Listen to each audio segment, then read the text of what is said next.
முருங்கைக்காய் மசாலா கறி சாதத்தோடு சேர்த்து சாப்பிட்டாலும் நல்லாயிருக்கும், சப்பாத்திக்கும் நல்லாயிருக்கும். இன்றைக்கி நம்ம முருங்கைக்காய் கறி பண்ணலாங்க. எப்படி பண்ணலான்னு பார்க்கலாம். தேவையான பொருட்கள்: 1 டேபிள் ஸ்பூன் வேர்க்கடலை, 1 டேபிள் ஸ்பூன் தனியா, 1 டேபிள் ஸ்பூன் துருவின தேங்காய், 2 டீஸ்பூன் எள், 1 டீஸ்பூன் சீரகம், ஒரு சின்ன துண்டு பட்டை, 3 லவங்கம். இந்த மசாலாலாம் ட்ரையாக வறுத்து பேஸ்ட் ஆக்கிக்கணுங்க.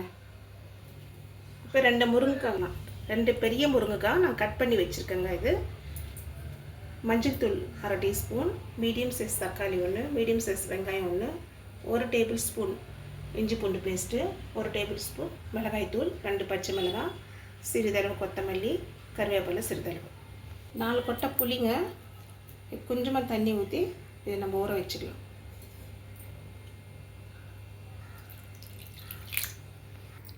இப்போ கடாயில் வேர்க்கடலை சேர்த்துடலாங்க. ஃபஸ்ட்டு தனியாவும் சேர்த்துக்கலாம்.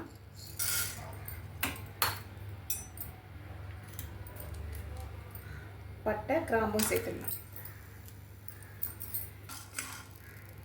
இது லோ ஃப்ளேமில் நம்ம நல்லா வறுபடலாங்க, அது வரைக்கும் வறுத்துக்கலாம். 1 டேபிள் ஸ்பூன் தனியா, 1 டேபிள் ஸ்பூன் வேர்க்கடலைங்க. இதில் ஒரு சின்ன துண்டு பட்டை, 3 லவங்கம். வேர்க்கடலை தனியாக நல்லா வறுபட்டுடுச்சுங்க. இப்போ நம்ம இந்த தேங்காய் சேர்த்துக்கலாம். 1 டேபிள் ஸ்பூன் தேங்காய்ங்க, 2 டீஸ்பூன் எள், 1 டீஸ்பூன் சீரகம்.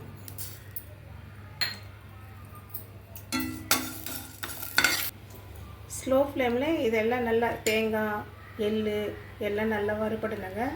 எள் புரிஞ்சு வரும், தேங்காய் கொஞ்சம் கோல்டன் கலரில் வரப்போது நம்ம ஆஃப் பண்ணிடலாம். இப்போ இந்த மசாலாலாம் வறுபட்டுடுச்சுங்க. இப்போ தட்டுக்கு மாற்றி ஆற வச்சு மிக்சியில் மைய அரைச்சி எடுத்துக்கணுங்க. இந்த மசாலாலாம் மிக்சியில் சேர்த்துட்டு கொஞ்சமாக தண்ணி ஊற்றி நைஸாக பேஸ்ட் பண்ணிக்கணுங்க.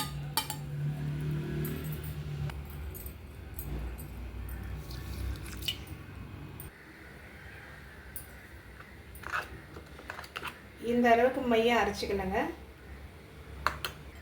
முருங்கைக்காய் மசாலா கறிக்கு எண்ணெய் கொஞ்சம் அதிகமாக தேவைப்படுங்க, அதனால் 4 டேபிள் ஸ்பூன் சேர்த்துக்கலாம். 1/2 டீஸ்பூன் சீரகம் சேர்த்துக்கலாங்க. சீரகம் கொஞ்சம் பொரிஞ்சவுடன் கருவேப்பிலை சேர்த்துக்கலாம்.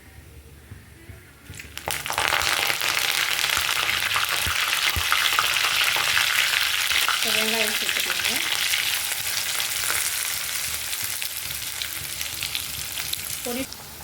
வெங்காயம் சாஃப்ட் ஆகிற வரைக்கும் வதக்கணுங்க.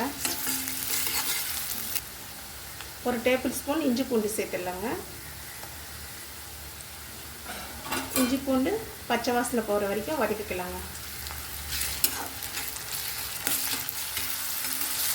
இப்போ இஞ்சி பூண்டு பச்சை வாசனை போயிடுச்சு. இப்போ 2 பச்சை மிளகாய் நீல வாக்கில் கட் பண்ணி சேர்த்துக்கலாம்.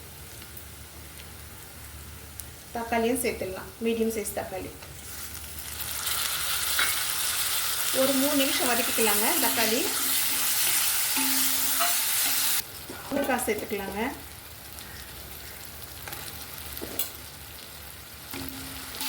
முருங்கைக்காய் சேர்த்து ஒரு 2 நிமிஷம் வதக்கி விடலாம். 1 டீஸ்பூன் மஞ்சள் தூள் சேர்த்துக்கலாம். 1 டேபிள் ஸ்பூன் மிளகாய் தூள் சேர்த்துக்கலாம்.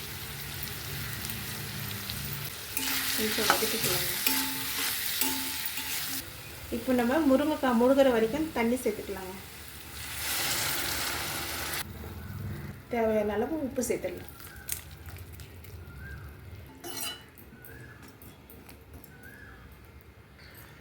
இப்போ நம்ம மூடி போட்டு இது காய் வேகிற வரைக்கும் வேக வச்சுக்கலாங்க.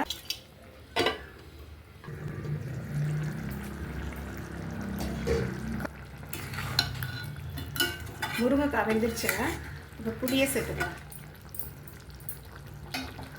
கொஞ்சமாங்க, பாருங்கள், ஒரு 4 கொட்டை தான் ஊற வச்சுருக்கேன்.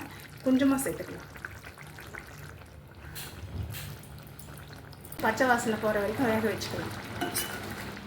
புளி பச்சை வாசனை போயிடுச்சுங்க. இப்போ அரைச்சி வச்ச பேஸ்ட்டை சேர்த்துக்கலாம்.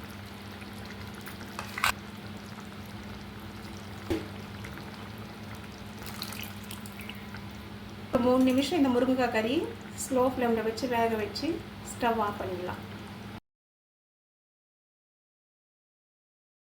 அவ்வளோதாங்க, முருங்கைக்காய் மசாலா வெந்துடுச்சு, எண்ணெயும் பிரிஞ்சிடுச்சு. கொத்தமல்லி சேர்த்து ஸ்டவ் ஆஃப் பண்ணிடலாம்.